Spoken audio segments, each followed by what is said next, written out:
Thank you for tuning into the podcast, and thanks to our sponsor, SS96. Still rocking with us in 2022, and it's so amazing. We appreciate you. SS96 is putting out new merch and still has some of your favorites. Get your Executive Productions t-shirts, Swish Masters t-shirts, as well as Farm Raised Entertainment t-shirts. Don't forget to check out Straight Stoners music, as well as my own release under Executive Productions. It's available on all streaming platforms, and new music is in the works, so stay tuned. Go to ss96.net and use the promo code SWISHMASTERS to get discounted merch today. Thank you all again. We're grateful.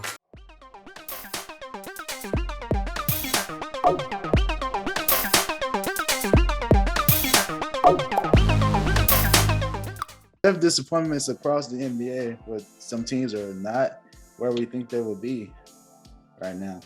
I even go as far as saying, like, the Bucks, they're not where I thought they would be right now. I thought they would be more dominant right now.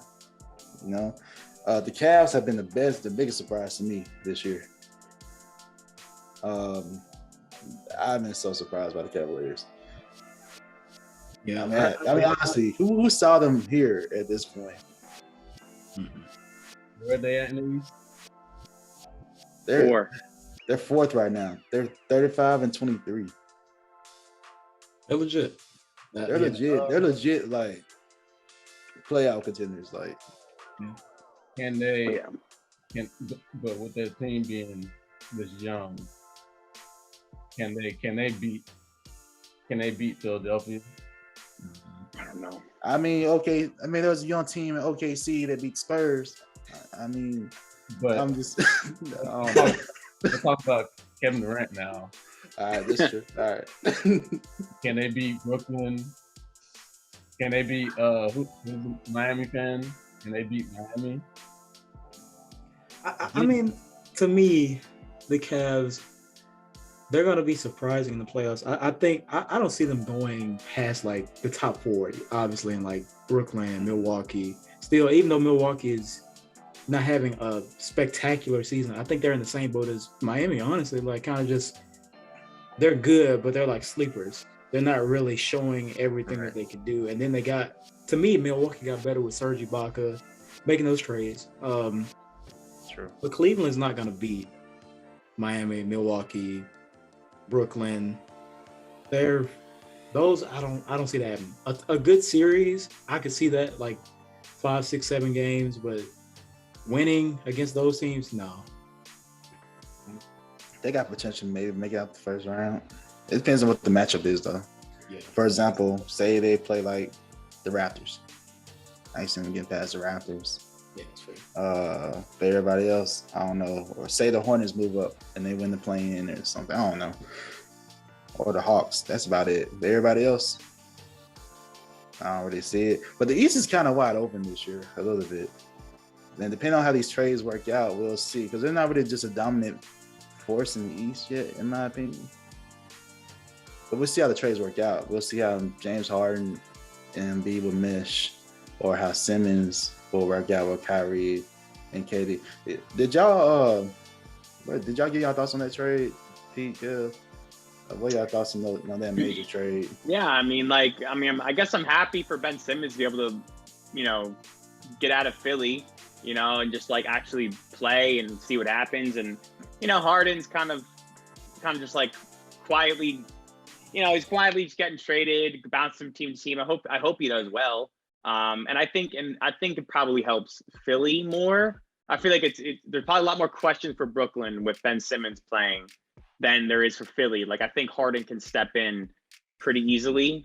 But we'll see. I would say that maybe Philly might be a sleeper to come out of the East now. They're third, but that's what I would say. Yeah. I find it interesting that the two dudes in the league who basically just refused to play for their franchise got traded for each other. Yeah. Like when he was in Houston, and he was just like, "We're not gonna win anything here. I'm not playing." Yeah. And then Ben Simmons like, "I'm not playing for this franchise anymore." And then they get traded for each other. So Insane. Yeah.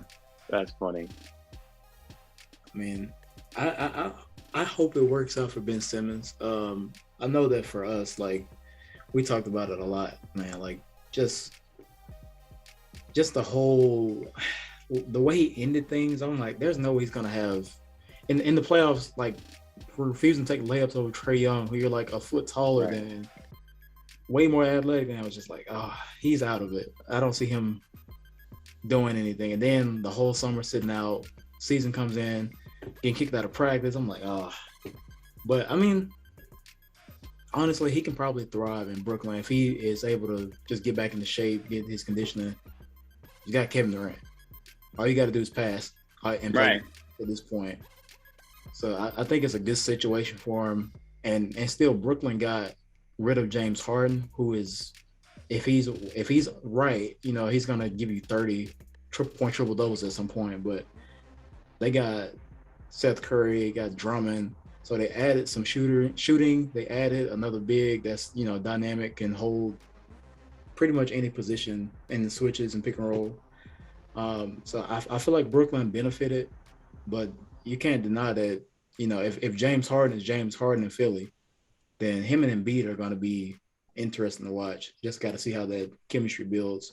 But I'm hoping to see. I guess we'll see next month, really, because I don't think Harden is going to be back until another week or two, and Ben Simmons probably has to clear whatever he has. I don't know.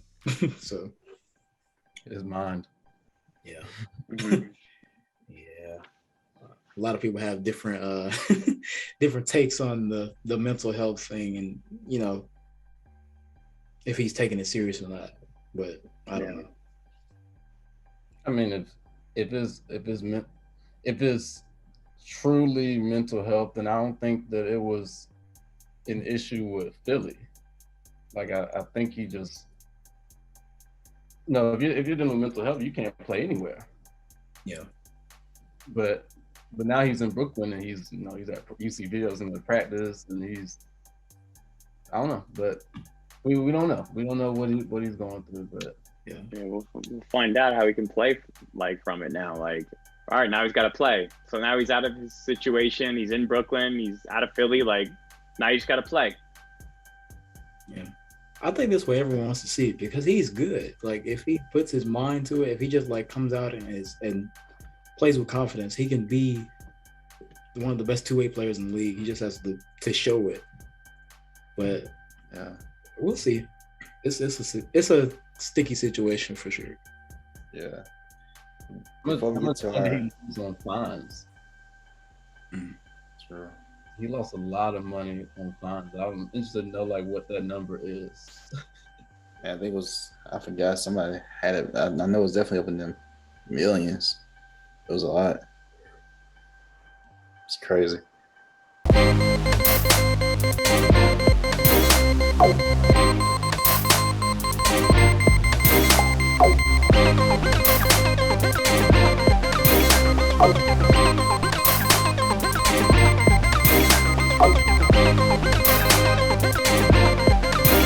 Oh.